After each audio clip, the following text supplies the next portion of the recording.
আউযুবিল্লাহি মিনাশ শাইতানির রাজিম। বিসমিল্লাহির রহমানির রহিম। আপনাদের সবাইকে আমি প্রথমেই শীতের পড়ন্ত বিকেলে শীতের আমেজে আমি শুভেচ্ছা জানাচ্ছি আমাদের সেই বিজয় এবং স্বাধীনতার সেই রক্তিম শুভেচ্ছা। আজকে এই মহতি সুন্দর এই প্রশিক্ষণ প্রোগ্রামের শেষ দিন এবং আজকের দিনের দ্বিতীয় পর্যায়ে একটা ক্লোজিং সেশন চলছে। উক্ত অনুষ্ঠানের আজকে উপস্থিত সম্মানিত ব্যবস্থাপনা পরিচালক মহোদয়, উপস্থিত রয়েছেন মঞ্চে হাফেজ মৌলানা সাইদুর রহমান সাহেব, বিশিষ্ট ইসলামী চিন্তাবিদ এবং একটি মাদ্রাসার ভাইস প্রিন্সিপাল সাহেব, উপস্থিত রয়েছেন জনাব আসাদুল্লাহ সাহেব, উনিও বিশিষ্ট ইসলামী চিন্তাবিদ এবং মুফতি, উপস্থিত রয়েছেন মিসেস অ্যাডভোকেট জেসমিন আরা রুজিয়াপা, লিগাল আলকারা গ্রুপের হেড, লিগাল অ্যাডভাইজার, উপস্থিত রয়েছেন শাহাবুদ্দিন সাহেব এবং আমার সামনে উপবিষ্ট সম্মানিত সুধীমণ্ডলী, অতিথিবৃন্দ এবং অত্র আলহারা গ্রুপের সঙ্গে সম্পৃক্ত বন্ধুরা আমার।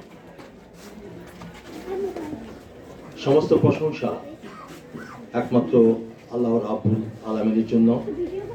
All praise and thanks are Allah's, the Lord of Alamin, who is the great, gracious and merciful and kind. আল্লাহর অশেষ মেহেরবানিতে যে আজকে বিজ্ঞ আলোচকবৃন্দ এই প্রশিক্ষণ প্রোগ্রামের ফাঁকে ফাঁকে বিশেষ করে হাফেজ মৌলানা সাইদুর রহমান সাহেব পর্দার উপর যে আলোচনা করেছেন, এটা খুবই সুন্দর এবং আমরা মুগ্ধ হয়েছি, আমি অভিভূত হয়েছি। আলোচনা করেছেন কাবা এবং হজের ইতিহাস নিয়ে মুফতি আসাদুল্লাহ সাহেব, অনেক কিছুই জানতে পেরেছি। আমরা মাঝে মাঝেই ফাঁকে ফাঁকে এগুলো পড়াশোনা করি। আজকে ওনাদের বিশিষ্ট চিন্তাবিদদের মুখ থেকে, বক্তাদের মুখ থেকে যে জিনিসগুলো অনুধাবন করেছি, আমরা যদি আমাদের পারিবারিক জীবনে, সামাজিক জীবনে এগুলো আমরা প্রয়োগ করতে পারি, তাহলে আমাদের দেশ সুন্দর হবে, সুন্দর সমাজ গড়ে উঠবে এবং আমাদের সমাজের ছন্দ ছড়িয়ে পড়বে। আলোচনা করেছেন রোজি আপা, লিগ্যাল অ্যাডভাইজার অত্র সংস্থার, এবং নারী অধিকার নিয়ে আলোচনা শোনার সময় যে ইসলামের যে লিঙ্ক উনি উপস্থাপন করেছেন। কিছুদিন আগে আমি একটি কাগজে পড়তেছিলাম, সেই তৎকালীন আরব সমাজে যে দেশ থেকে ইসলামের গোড়াপত্তন হয়, এখানে 17 জন শিক্ষিত মানুষ ছিলেন আরব সমাজে। এই 17 জনের মধ্যে 7 জনই ছিল নারী। এবং আমাদের যে মহানবী রাসূল করিম সাল্লাল্লাহু আলাইহি ওয়াসাল্লামের স্ত্রী হযরত আয়েশা সিদ্দিকা রাদিয়াল্লাহু আনহা ছিলেন এর মধ্যে একজন। এবং উনি প্রতি মাসে বা প্রতি সপ্তাহে পর্দার আড়ালে থেকে উনি জ্ঞান বিতরণ করতেন, চরিত্র ঘটনের জ্ঞান বিতরণ করতেন। হযরত আয়েশা সিদ্দিকা রাদিয়াল্লাহু আনহা ওর কিছুটা উপমা আমাদের রুজি আপা তার বক্তব্যে এনেছেন। তো আমি এই প্রসঙ্গে আমি আর বক্তব্য অন্যদিকে যাব না, সময় খুবই সংক্ষিপ্ত। কিছুক্ষণের মধ্যেই আসরের আজান হবে, নামাজ শুরু হবে, তারপর সন্ধ্যা ঘনিয়ে আসবে। তো আমাকে যে আলোচনার বিষয়গুলো দিয়ে দেওয়া হয়েছে, service rule, BSR, Bangladesh service rule, এটা খুবই প্রয়োজনীয়, খুবই নিডফুল, খুবই ইম্পর্ট্যান্ট, কিন্তু বিষয়টি খুব নিরস। কিন্তু আপনারা এখানে যারা এই সংস্থার সঙ্গে যারা সম্পৃক্ত রয়েছেন, discipline and law and order, এই জিনিসগুলো যদি ধারণা না থাকে, তাহলে কিন্তু আমাদের এই যে ডিসিপ্লিন যদি না থাকে, সার্ভিস ডিসিপ্লিনারি অ্যাকশন যদি না থাকে, তাহলে একটা সংগঠন বা একটা সংস্থা চলতে পারে না বা ভালোভাবে চলে না। তো বাংলাদেশ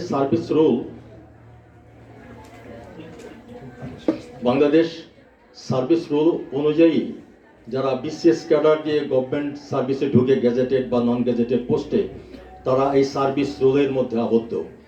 এবং কঠিন শাস্তির বিধান রাখা হয়েছে। তো এখানে যেহেতু এটা সংস্থা বা কোম্পানি আলহেরা গ্রুপ, আজাদ হচ্ছে রেগুলেশনগুলো মোরলেস প্রায় একই রকম। তা আমাকে যখন এই বিষয়ের উপর কথা বলার জন্য আমাদের সম্মানিত এমডি সাহেব আমাকে বলেছেন, আমি গত রাত্রে বসে আমি গুগল ঘেঁটে বই পুস্তক ঘেঁটে একটি পেপার তৈরি করেছি। এই পেপারটি 11 পেজের একটি পেপার আমি তৈরি করেছি এবং ওনার অনুমতি সাপেক্ষে আমি গত রাত্রে সেটাকে আমি স্ক্রিপ্ট স্ক্যান করে তৈরি করেছি। কিন্তু স্ক্রিপ্টটি অনেক লম্বা, 11 পেজ বাংলাদেশ সার্ভিস রোল থেকে নেয়া, ডিসিপ্লিন, ল অ্যান্ড অর্ডার নিয়ে এর ভিতর সব কিছু আছে। তা আমি বলবো, তোমরা যারা ছোট্ট বন্ধুরা রয়েছো, যারা এখানে এই সংস্থায় নতুন যোগদান করেছ, ছেলে বা মেয়েরা, এটা তোমাদের শুধু এই চাকরি জীবনেই কাজে আসবে না, এই ডিসিপ্লিনগুলো যদি এই সমাজে বা আমাদের দেশে প্রয়োগ করা যায় বা ফলো করা হয়, সিনিয়র জুনিয়র সিনিয়রদেরকে কদর করা, এর মধ্যে সব কিছু লিপিবদ্ধ আছে, তাহলে তোমাদের অফিস দপ্তর বা সমাজ খুবই সুন্দর হবে বলে আমি ব্যক্তিগতভাবে বিশ্বাস করি। আর আমি নিজেও ওই বিএসআর বাংলাদেশ সার্ভিস রোল, যেটা 1979, তারপর 1982, তারপর 1985 এর অর্ডিন্যান্স আকারে জারি হতো প্রথম, তারপর সেটা সংসদে যেত বা ক্যাবিনেটে যেত, সেটা অনুমোদন পাওয়ার পর সেটা আইনে পরিণত হয়েছে। সেই আইন হলো বাংলাদেশ সার্ভিস রোল। একজন সচিব, একজন আমলা, একজন ব্যুরোক্রেট বা টেকনোক্রেট, বা এখানকার যদি আমরা বলি জেলা প্রশাসক বা ম্যাজিস্ট্রেট, নির্বাহী অফিসার, বা আমরা যারা ছিলাম কৃষিবিদ, সরকারের অধিদপ্তরের কর্মকর্তা, সবাই কিন্তু এই আইনের মাঝে আবদ্ধ। আইনের মধ্যে এমন কিছু কিছু জিনিস রয়েছে, তোমরা জেনে কিন্তু অবাক হবে। আমরা কিন্তু সরকারি কর্মকর্তাদেরকে মনে করি যে প্রথম শ্রেণীর গেজেট অফিসার, ওনার বই আইন শৃঙ্খলার বাহিরে, তা নয়। কিন্তু আইন অনেক ক্ষেত্রে ফলো করা হয় না। আইনের বিধান আছে 500 টাকার উপরে যদি সরকারি কোনো কর্মকর্তাকে, ডিসি সাহেবকে, বা আমি যখন কর্মকর্তা ছিলাম আমাকে যদি 500 টাকার উপরে কোনো গিফট দেওয়া হয় বিদায় সম্বর্ধনার সময়, সেটা নিতে গেলে মহামান্য রাষ্ট্রপতির অনুমোদন নিতে হবে, সচিবের, আমার যে অ্যাপয়েন্টিং অথরিটি, তার অনুমোদন নিতে হবে। অথবা এর চেয়ে বেশি দামেরও যদি কোনো মহিলা কর্মকর্তাকে স্বর্ণ অলংকার দেওয়া হয় বা এমন কিছু গিফট উপহার দেওয়া হয়, সেটা কিন্তু যদি মনে করছেন যিনি সেই গিফটটা দিচ্ছেন, যে উপহারটুকু দিচ্ছেন, দামি শাড়ি, দামি গোল্ড বা কোনো ধরনের একটা গিফট বা একটা প্রেজেন্টেশন, সেটা যে দাতা যিনি দিচ্ছেন খুশি হয়ে সেটাকে সাময়িকভাবে গ্রহণ করতে হবে, গ্রহণ করে সেটা দপ্তরে রেখে দিতে হবে, যেন যিনি দিচ্ছেন তার মনের যেন অবনতি না ঘটে, মন যেন খারাপ না হয়ে যায়, রেখে গভর্নমেন্টের পারমিশন নিতে হবে যে আমি এই উপহার, আমার এতদিন আমি এই কর্মস্থলে এখানে 3 বছর বা 4 বছর আমি কাজ করেছি, আমার বিদায় সম্বর্ধনার সময়, ফেয়ারওয়েলের সময় আমাকে এই উপহার দিচ্ছে, আমি এটা কি করব। গভর্নমেন্ট সেটা পারমিশন যদি দেয়, কি বলতে পারে যেটা অফিসে রেখে দেওয়ার জন্য অথবা ঢাকা পাঠিয়ে দেওয়ার জন্য। কাজে সরকারি কর্মকর্তা কর্মচারী একদম up to the 4th class employee সবাই কিন্তু একটা বিধি নিষেধের আওতাভুক্ত। যে আমি বলবো, আমি ওদিকে যাচ্ছি না, রুলস রেগুলেশনের আমি একটা মাত্র উদাহরণ দিলাম, আর আরো অনেক উদাহরণ আছে। One unauthorised absent is enough for the termination of job, অর্থাৎ বিনা অনুমতিতে সরকারি কোনো কর্মকর্তা, আমি বিএসআর এর কথা বলছি, যদি বিনা অনুমতিতে কর্মস্থলের বাইরে যায়, এটাই যথেষ্ট। বিনা অনুমতিতে যদি ট্রাভেলিং বিল করা হয়, ভ্রমণ ভাতা বিল করা হয়, এটাই যথেষ্ট তার চাকরিটিকে ডিসমিস করার জন্য, তাই না? যদি প্রয়োগ করা যায়, তো চাকরি বিধিতে কিন্তু এখানকার এই যে কিশোরগঞ্জের জেলা প্রশাসনে যারা রয়েছে বা কিশোরগঞ্জে যারা এখানে কৃষিবিদরা রয়েছে বা বিভিন্ন বিভাগে অধিদপ্তরে রয়েছেন, ওরা সবাই কিন্তু বিএসআর এর আওতাধীন। কাজে এই কঠিন নিয়ম শৃঙ্খলার মাধ্যমে আপনারা লক্ষ্য করে দেখবেন, 2 মিনিট আলাপ করলে একজন ম্যাজিস্ট্রেট বা একজন নির্বাহী অফিসার আমাদের ডিসি সাহেবের সঙ্গে, বা ডিসি সাহেব যদি সচিব মহোদয়ের সঙ্গে কথা বলেন, কথায় কথায় স্যার স্যার স্যার বলতে থাকেন, কি জন্য? তার আস্থা অর্জনের জন্য, তা না হয় এসিআর যে গোপনীয় প্রতিবেদন খারাপ হয়ে যাবে। অথবা একদিন যদি 1 মিনিট অফিসে দেরিতে আসে তাহলে তাকে শোকজ করা হবে, তার একদিনের বেতন কাটা যাবে। 2 দিন যদি অফিসে লেটে আসা হয় তার 2 দিনের বেতন কাটা হবে। বিনা অনুমতিতে যদি ছুটি নিয়ে গিয়ে অনুপস্থিত থাকে তার চাকরি ডিসমিস হয়ে যেতে পারে। এটা হলো চাকরির বিধানাবলী, চাকরির বিধান। এর মধ্যে বিভিন্ন কোড, বিধিমালা 1, 2 বা 21, 22, 23 এই ধরনের বিধিমালা রয়েছে। তো আমি আপনার যেহেতু আল্লাহরা গ্রুপের একটা সংস্থা, এর আলোকে আমি ঘেঁটে সার্ভিস বুক ঘেঁটে বিএসআর ঘেঁটে আমি গতকালকে যেটা তৈরি করেছি, এটা আমি যদি রিডিংও পড়ি তাও বোধহয় আমার মনে হয় 15-20 মিনিট লেগে যেতে পারে। তো আমি কিছু কিছু জিনিস আমি পড়ে শোনাচ্ছি। তোমরা যারা নতুন চাকরিতে যোগদান করেছো, পরবর্তী সময়ে আমি স্ক্রিপ্ট তৈরি করে এনেছি অনেকগুলো, যাদেরকে দেওয়া যায় দেওয়া হবে। পরে তোমরা এখানে আলহারা গ্রুপকে আমি অনুরোধ করব উনি যেন ফটোকপি করে সবাইকে পৌঁছে দেওয়া হয়। তাহলে তোমাদের এই চাকরির মান উন্নত হবে, ডিসিপ্লিন সম্বন্ধে তোমাদের যে ধারণা আরো উন্নত হবে, তখন সংস্থা গতি পাবে। সংস্থা যখন গতি পাবে তখন সবার উন্নতি হবে। এবং তোমাদের সঙ্গে যারা সম্পৃক্ত, যে দ্বিমুখী প্রবাহ, তোমার গ্রামের মানুষকে নিয়ে কাজ করছো, সংগঠনকে নিয়ে কাজ করছো, সমিতি নিয়ে কাজ করছো, তাদের অর্থনৈতিক বিকাশ ঘটবে এবং আরো ক্ষেত্র তৈরি হবে। আলহারা গ্রুপ যেভাবে উত্তর এগিয়ে যাচ্ছে, তাহলে সেভাবে আমার বিশ্বাস আরো কর্মসংস্থান তৈরি হবে এবং বেকার যুবকদের একটা কাজের সুন্দর ক্ষেত্র তৈরি হবে।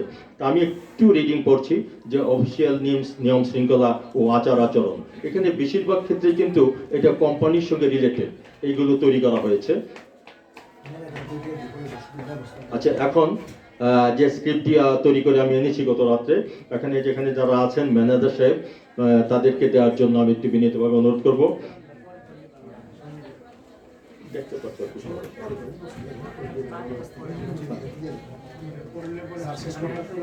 আচ্ছা, আমি সংক্ষিপ্তভাবে কিছু পড়বো, সবগুলো পড়লে অনেক সময় লেগে যাবে।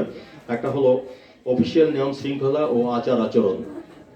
করণীয় বিষয়সমূহ: ক, ব্যক্তিগত আচরণ, নিজের খেয়াল খুশি মতো কাজ না করা, সংগঠনের স্বার্থে কাজ করা, টেলিফোনে আলাপ সংক্ষিপ্ত করা, একাগ্রচিত্তে কাজ করা ও মনোযোগী হওয়া, চাকুরিতে প্রবেশের পরপরই নিজ দায়িত্ব, কর্তব্য, অধিকার ও সুযোগ সুবিধা সম্পর্কে সম্যক ধারণা অর্জন করা, পরিবার পরিজন ও নিকট আত্মীয়দেরকে বিধি বহির্ভূতভাবে কোনো সুযোগ সুবিধা না দেয়া, অফিসে কথাবার্তা, হাঁটা চলা, বসার মধ্যে পরিশীলতা এবং সংযম বজায় রাখা, যে কোনো ধরনের পোস্টিংয়ে হতাশ না হয়ে স্বাভাবিকভাবে গ্রহণ করা, সততা, ন্যায় নিষ্ঠার সাথে কাজ করে কর্মক্ষেত্রে নিজের যোগ্যতা ও দক্ষতা প্রমাণ করা, নীতি ও সততার প্রশ্নে নির্ভয়ে কাজ করা, নিজের গুণাবলীর উৎকর্ষ সাধন ও বিকাশের জন্য সচেষ্ট থাকা,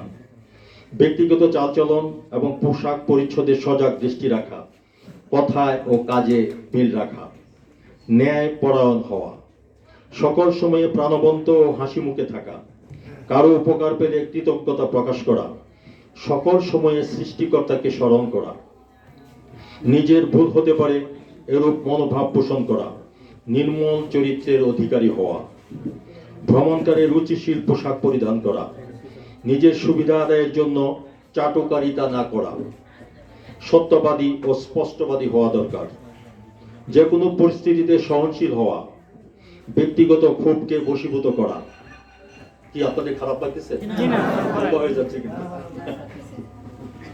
আচ্ছা, অধস্তন এবং সমপর্যায়ের কর্মকর্তাদের প্রতি আচরণ, সাবঅর্ডিনেট, আপনাদের অধীনস্থ যারা, তাদের সঙ্গে যে ব্যবহারটা কেমন হবে, আচরণ কেমন হবে, এগুলো আমি পড়ছি এখন। খতে, অধস্তন কর্মচারীদের বিধি অনুযায়ী প্রাপ্য সুযোগ সুবিধা দেয়া, অধস্তনদের মতামতের এবং কাজের যথাযথ মূল্যায়ন করা, অধস্তন কর্মকর্তা দাপ্তরিক কাজে ত্রুটি করলে প্রশাসনিক পর্যায়ে তাকে আলাদাভাবে ডেকে সংশোধনের জন্য বুঝিয়ে দেওয়া, দক্ষ লোককে কাজে লাগানো এবং কর্মবিমুখ ব্যক্তিকে কর্ম উৎসাহী করার জন্য প্রয়োজনীয় প্রশিক্ষণ ও প্রেরণার ব্যবস্থা করা, অধস্তন কর্মকর্তাদের সাথে সৌহার্দ্যমূলক ও সহমর্মিতামূলক আচরণ করা, সহকর্মীকে তার সমস্যার ধরন ও সমস্যাগ্রস্ত সহকর্মীর পরামর্শ গ্রহণের ইচ্ছাকে প্রাধান্য দিয়ে সাহায্য করা।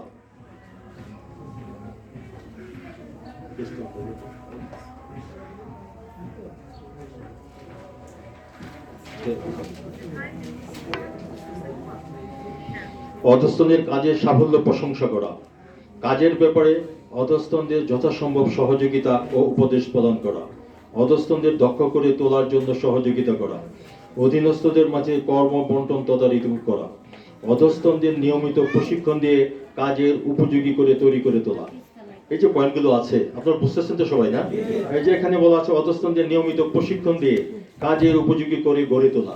এখানে এই যে প্রশিক্ষণ 5 দিন ব্যাপী যে মৌলিক প্রশিক্ষণ, যে বেসিক ট্রেনিং যেটা এখানে দেওয়ানো হচ্ছে গত 5 দিনে, এখানে আপনার এটা কিন্তু এটারই এখানে একটা আমি যে টপিকটা এখন পড়লাম এটা কিন্তু এটারই অংশ।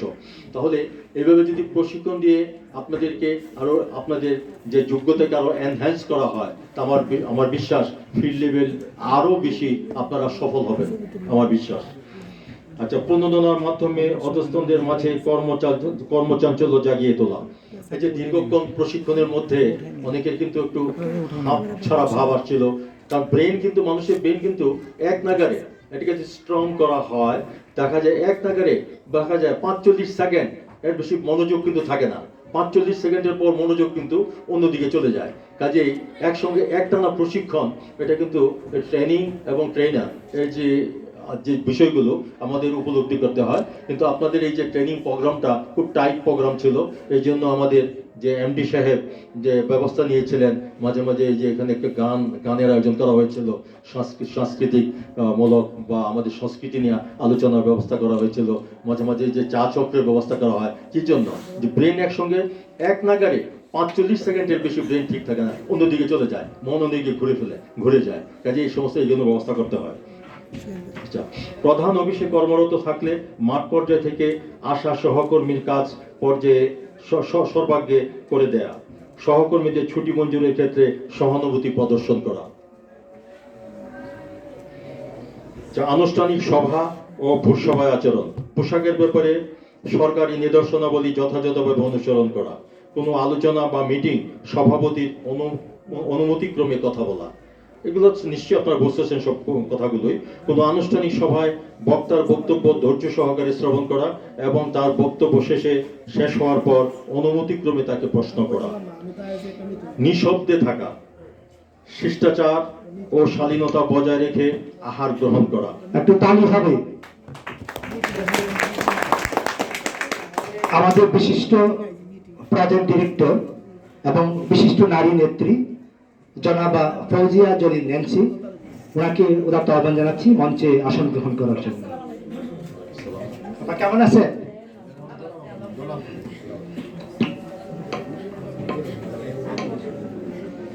নিঃশব্দে থাকা, যখন অফিসের বা দপ্তরের অধিকর্তা কোনো বক্তব্য দেন বা কোনো কথা বলেন, কোনো ডিসকাশনে যায়, তখন কিন্তু যদি এখানে সাইড টক করা হয় বা মনোযোগী না হয়, এটা কিন্তু দেখতেও দৃষ্টিকটু মনে হয় এবং অফিসিয়ালি আইনগতভাবে বিধি মোতাবেক কিন্তু এটা ডিসিপ্লিনারি যে অ্যাকশন এটা কিন্তু চাকরি বিধিতে রয়েছে।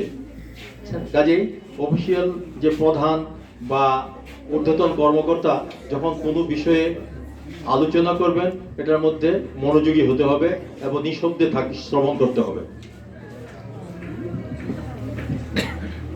দাপ্তরিক কাজে দায়িত্ব পালন, অর্পিত দায়িত্ব সম্পর্কে মনোযোগী হওয়া, চাকুরির রীতিনীতি মেনে চলা, কর্মক্ষেত্রে কর্ম উপযোগী পরিবেশ বজায় রাখা, কাজের প্রতি ইতিবাচক দৃষ্টিভঙ্গি থাকা, কাজ সম্পাদনের ক্ষেত্রে ঐক্যবদ্ধ ও আন্তরিক হওয়া, যে কোনো কাজ সম্পাদন হচ্ছে সময় সময়ে তা পর্যালোচনা করা, অফিসে সময় মতো উপস্থিত হওয়া।